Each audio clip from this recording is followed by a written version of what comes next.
the meaning of love, and I did say biblically speaking, because we could get into a whole lot of stuff if we did love uh, um, uh, modern, but anyway. Uh, so last week we did Paul and the famous chapter 13, um, and Paul basically, I mean, he laid out a lot of the essences of love, and his basic point was whatever you do, whether it would be um, contributing to the church or helping somebody out or whatever, if you don't do it with love in your heart, then it just really doesn't have meaning. And that's where he came. And so then I thought we would just come off of that and with a just a look at love, uh, from the standpoint of the Bible, which of course is what it is and should be for all. But so anyway, here we go, and we start out with this statement. Certainly, we can know love. That is, we can feel and apprehend love. But can we define what love really is? And my answer to that right off the bat is we're not going to really we're not going to come up with some convoluted idea of what love is, because it's just not possible. So so but we're going to go through, there'll be some scriptures, and we'll see if we can't figure this thing out, and maybe just um, um, so that even we as individuals can know this thing called love. So, what is love? That's what we're going to start out with. First of all, the term love, even in English, is difficult to nail down with a fixed meaning. When we say that love is such and such, we have limited it. Love is not anything we can really define. It defies and goes beyond any definition we may wish to apply to it. Now, the Greeks, okay, ancient Greeks divided the word uh, love into several categories with distinct Greek terms. All right, there is philia, family love; eros, sexual love; and agape, divine love. Now, we don't find that. Um, well, we don't find it in our Bible, but it technically is not in the other Bibles either. But it is how the Greeks break it down. It's different.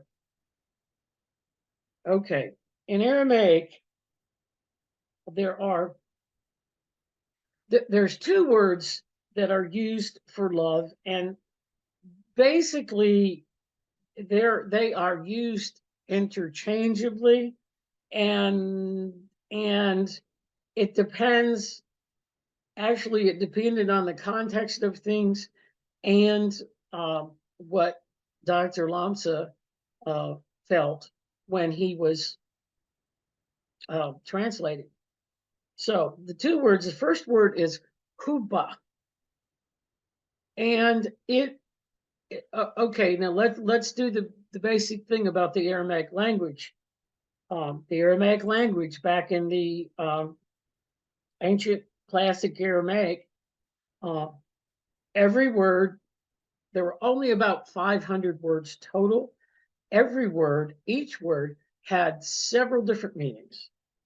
and many of them it could be totally related, not related at all in terms of what they represent. Like the word ruha can mean spirit or wind, but it could also mean rheumatism. So that's what you have with the Aramaic language, the classical Aramaic language. So each of these words has different different meanings. And so with huba, we have love, charity, affection. And we're going to talk about this a little later. It can also mean debt. But but then in the context of things, it can be being warm toward, kindly, amicable, and that is to be well disposed toward. Okay. And the root word of from Aramaic is hab or hav. Okay, and it means to set on fire, to burn fiercely, and that is to burn so strongly that it turns white hot. Now that kind of love, of course, is going to be connected with God's love. And then when you get to this one is Raham. Some people will say this as Rahma. You may have heard that. Okay, and it's love, friendship, kindness, desire. And metaphorically, Rahma signifies love, mercy, kindness, affection, compassion, benevolence, friendliness, and tenderheartedness. So, so as we go through um, these scriptures, some of these sayings, just keep in mind. It doesn't matter which one, but I just wanted you to know because if you ever were reading Aramaic, then you would know that there's two different words, but essentially they're used the same. Okay. Now, so I thought we would just go over with some quotes from some people, famous people, so to speak. So this first one, love is the great mind opener, the great heart opener, and life enricher, the great developer. It is what holds society together. It is the Christ spirit, which is leavening the world. Now, this man, Orison Swett Marden, was in the early 1900s. There was a I don't know if you want to call it new thought or but there was, we'll call it new thought because you probably know what that is. There was a whole lot of writers that came out with these new with this not new thought, because new thought isn't old. New thought is new. New thought is old actually. But anyway, he was one of those, and there were some others that had some really good um, things to say, about love in particular. And then pure love is the cohesive force that binds humanity together. And I think that you all know Rocco Miracle. Love is the hidden force which at birth binds your body and your soul together until it separates them at death.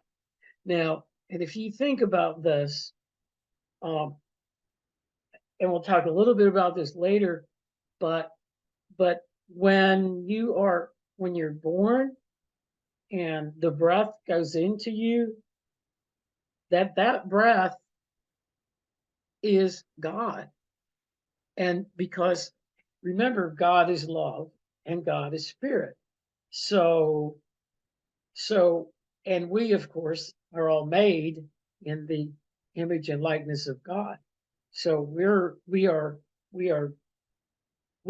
love. When a baby is born, that baby is all love. And then, fortunately or unfortunately, he starts to experience all of the material wonders of our world and our religious ideas, and then things kind of get messed up. But that's that's that's um, that's what he's talking about there. And now, Leo Tolstoy, you might recognize him as the author of Anna Karenina, I believe, and that's how he came. Um, he's from Russia. He was a Russian. He was a czar or something like that. But he was let's say he had positions of importance, so to speak.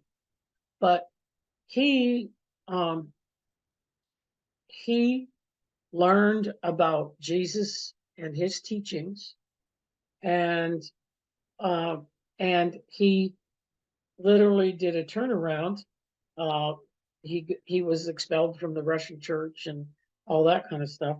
But um, but he his his his writings and everything are really phenomenal.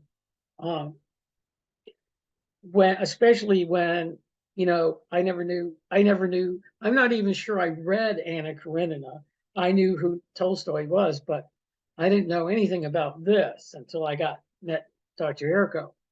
And he really has some great stuff about love here and then Jesus teachings and whatnot. So love is life. All everything that I understand only because I love. Everything is, everything exists only because I love. Everything is united by it alone. Love is God, and to die means that I, a particle of love, shall return to the general and eternal source. That's pretty powerful stuff, especially for 1903. uh, and the other thing about Leo Tolstoy, Leo Tolstoy is the one that originated the um, the doctrine of nonviolence. That it's the doctrine that um, that Gandhi used, uh, Martin Luther King used, and all of the many marches that there has been on Washington and everything. The uh, people, for the most part, follow that doctrine of nonviolence. So, just a little information about uh, Leo Tolstoy, but yeah, the teachings of Jesus, he really adopted them in his life. Okay,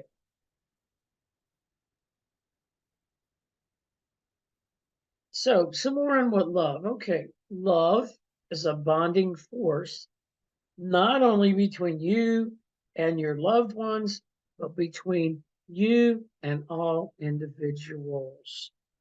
Think about that one. Love knows no boundaries and racial distinctions. Love is exactly like the air we breathe, the water we drink, and the rays of the sun that shine on all of God's creation. It is limitless and its source is eternal. Love does not, love never stops. Even if you have a loved one that dies, his physical body might go away, but the love will never go away.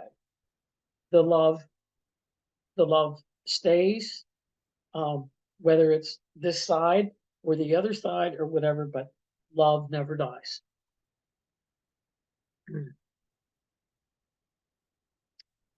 Now, this is something, and this is just an example, and um, Dr. Lumpset has classified it as spiritual love, which of course all love is spiritual.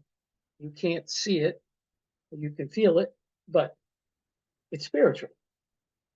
And so I have this scripture quote from 2 Samuel 1:26, and it says, "I am distressed for you, my brother Jonathan. You were very dear to me. Your love to me was wonderful, passing the love of women." Now, I would have put more scripture in here for you to understand it, but it was really long. But I'll tell you what this is all about. Um, King Saul, um, Jonathan was King Saul's son, and of course they were very well off. I mean, he was the king and whatnot. Um, and who is speaking here is David. Okay, and David, of course, was not well off, um, speakingly, but David uh, David became friends with Jonathan, and as you probably know, uh, David, it just started. Uh, it started that everybody thought and knew that David was going to be king, um, and uh, King Saul was very angry about that, uh, and he did all this. You know, his son, he forbid his son to see David and all that. But what happened in the end is that King Saul, uh, King Saul was wounded, and so was Jonathan in a battle, and that left David and his best, very beloved friend Jonathan. Okay, that's the story. That's the story of that. And so when it says, okay, he was wonderful, your love to me was wonderful, passing the love of women. Well, guess what? In our society, we and we apply our culture many times to the Bible, which is not true. So this phrase has been very has been misinterpreted many times, and people have said, "Oh well, they were homosexual."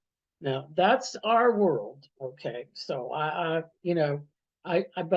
just I did want to bring that up, but really it is poetic, and your love to me was wonderful, passing the love of women, means that Jonathan's love could not be compared. They were just I'm sure maybe we've all had friends or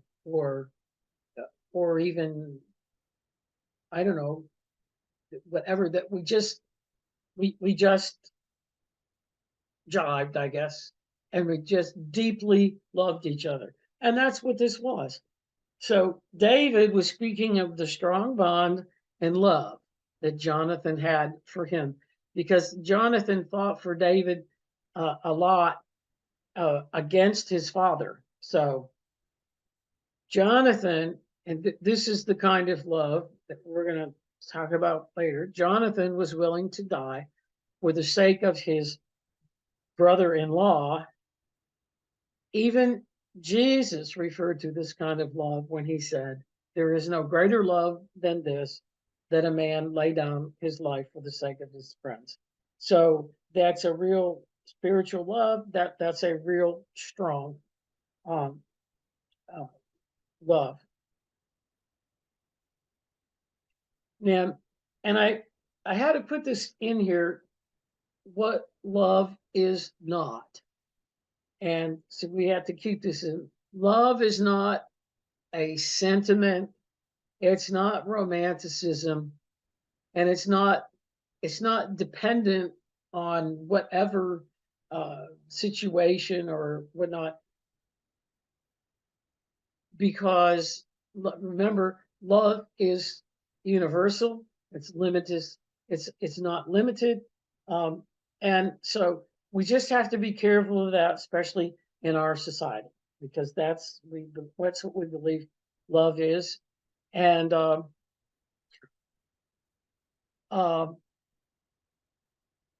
don't know. It's always been confusing to me. Uh, talking about love and what was the meaning is always confusing. Now, this next statement, this is just one. Um, it goes a little deep because love you do feel, but what is meant here, and again, when we get to Jesus, that's what we're going to talk about. That love is action. So it's not necessarily a feeling. And the other thing about it is it's not something that you it's not something that you decide, okay, I'm going to do this, I'm going to love. It's just not that. Love is part of us all, and it's not something that you plan, and that's what makes it so hard to study and define, because it's something. Well, it's spirit, and but it does, when we get to Jesus, it does mean action of sorts. Okay, now so we're going to go to the capacity to love, and we talked about that a little bit, but we all have that capacity to love. We all have love. We are all love. Okay. And we have to go back to Genesis 1:26-27. Then God said, let us make man in our image, after our likeness. I'll finish the rest of this. So, and let them have dominion over the fish of the sea, and over the fowl of the air, and over the cattle, and over all the wild beasts of the earth, and over every creeping thing that creeps upon the earth. So God created man in his own image. In the image of God, he created him, male and female, he created them. And so what you have to keep in mind here is that God is love and God is spirit. And so that spirit, that love, that spirit, that gets breathed into us when we're born. And so we all have that capacity, and we are love, but we live in a world where um, things kind of get mixed up sometimes. So,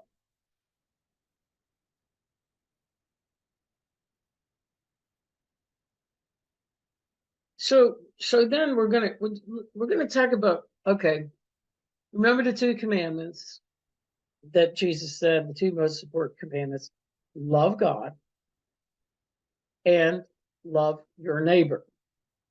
So the the main the main premise really is that to love God, you love your neighbor.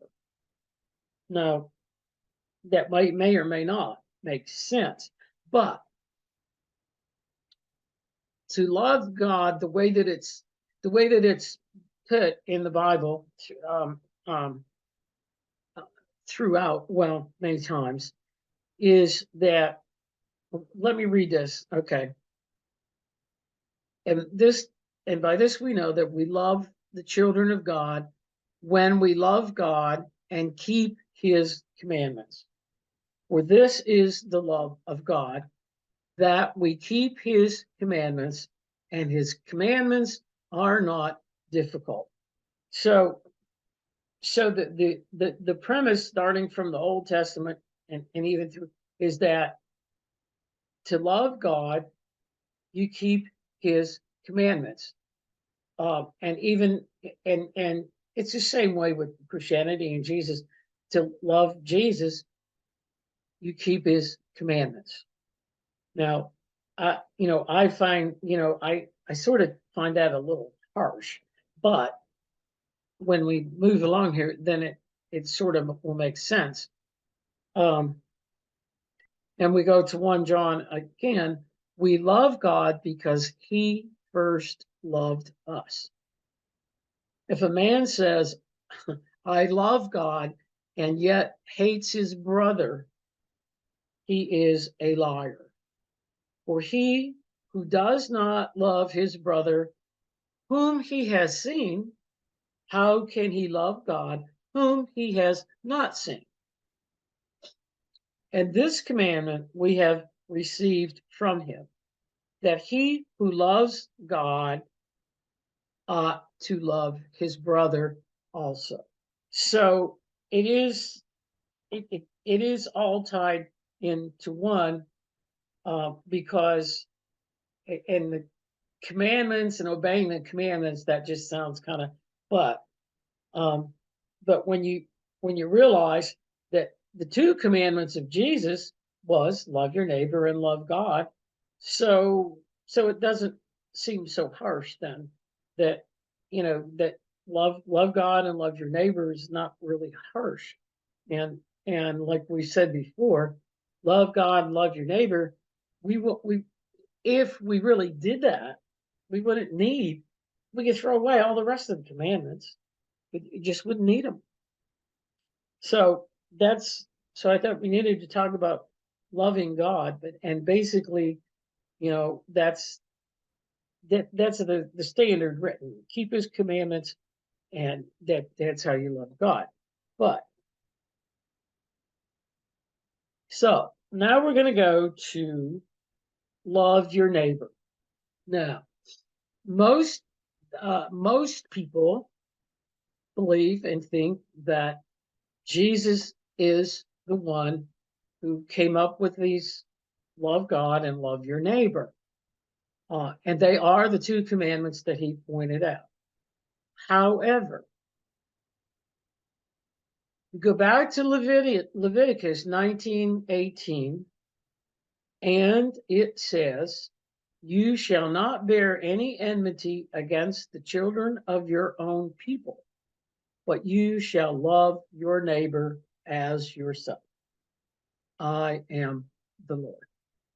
And so we go back there, and back then, okay, here's uh back then, remember, this this law was written when they were roaming the desert with Moses, okay?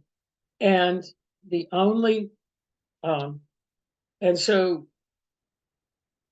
there was only their people, okay? There weren't any other uh, people outside. So we're going to talk about that too in just a little bit. All right, so let's move. Let's move to Matthew to get an idea of this love your neighbor. Okay, and this is the second, and the second is like it: love your neighbor as yourself. And I put the rest of this here because it's a great story. Teacher, which is the greatest commandment in the law? Jesus said to him, love the Lord your God with all your heart, and with all your soul, and with all your might, and with all your mind. This is the greatest and the first commandment. And the second is like to it: love your neighbor as yourself. On these two commandments hang the law and the prophets. And these two commandments um, actually fulfilled the law, and coming from the Old Testament. All right, now So then Jesus came along, okay, and that's we just read what he. All right. Well, even okay, Paul said basically what we just read, that the for the whole law is fulfilled in one saying, that is, you shall love your neighbor as yourself. Um, and then when you go to James chapter 2:8, it's the same theme, the same thing. If you fulfill the law of God, you shall love your neighbor as yourself. You do. Okay, now.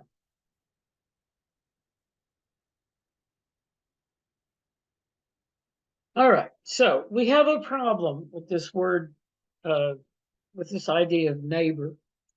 Okay, the Aramaic word for neighbor is kariba, and once again we have slightly different meanings, and but it means kinsman, relative, neighbor, and that is one of your own flesh and blood.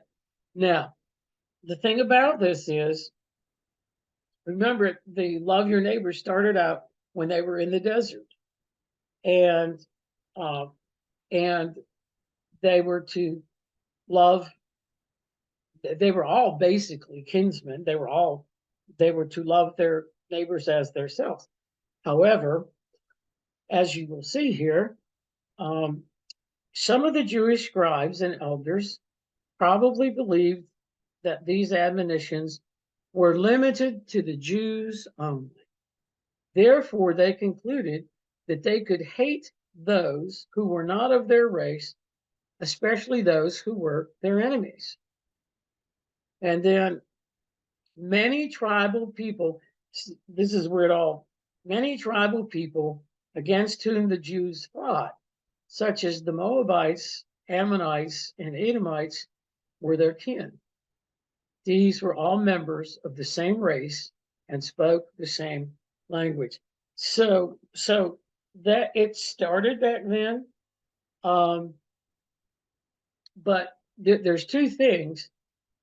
Number one, remember when once they got out of the desert, uh, then they started fighting for their land and whatnot, starting with Joshua, and so the people that were fighting and whatnot, they weren't considered their neighbors.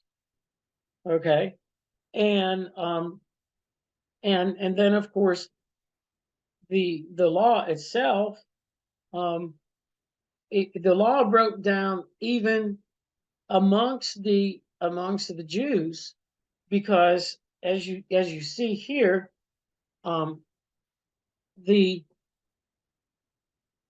see the Moabites, the Ammonites, and the Edomites, and they did fight against these people, but they were kin. The Moab and Ammon were like Lot's um, descendants. Okay, so they were all of the same tribe, all of the same race, but they ignored it. Uh, kind of maybe like we do today, but we'll talk about that later. Okay.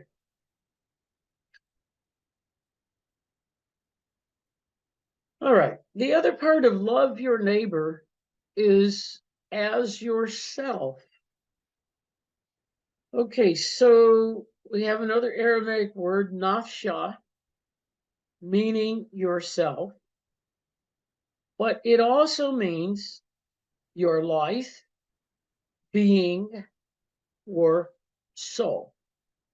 And so love your neighbor as you love your uh, based on the love in your heart, your soul, your being. In other words, the compassionate care and love that one has for his or her own actual self or soul. is the base for the practice of love, compassion toward one's neighbor. Self-compassion, therefore, is very important. Without doubt, when an individual knows a deep inner compassion within himself or herself, the practice of compassionate love for others is enhanced. The practice does not just stem from a religious regulation or proper human behavior, but comes from a viable, self-motivated state of grace which benefits one's own being and others. And of course, I believe that relates back to, the we're all capable of love. We are love based on the image and likeness of God, but there just are other factors for us today.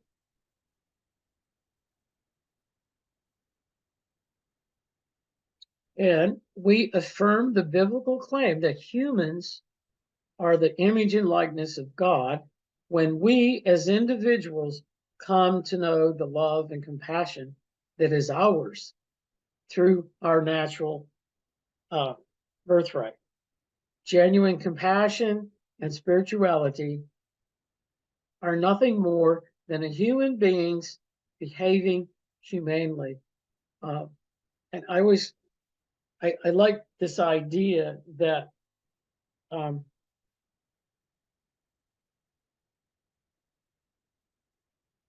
I can't pull that together in my mind right now. So what was this going on? But the idea of being humane really has to do with your spirituality and not just that you are human. Okay.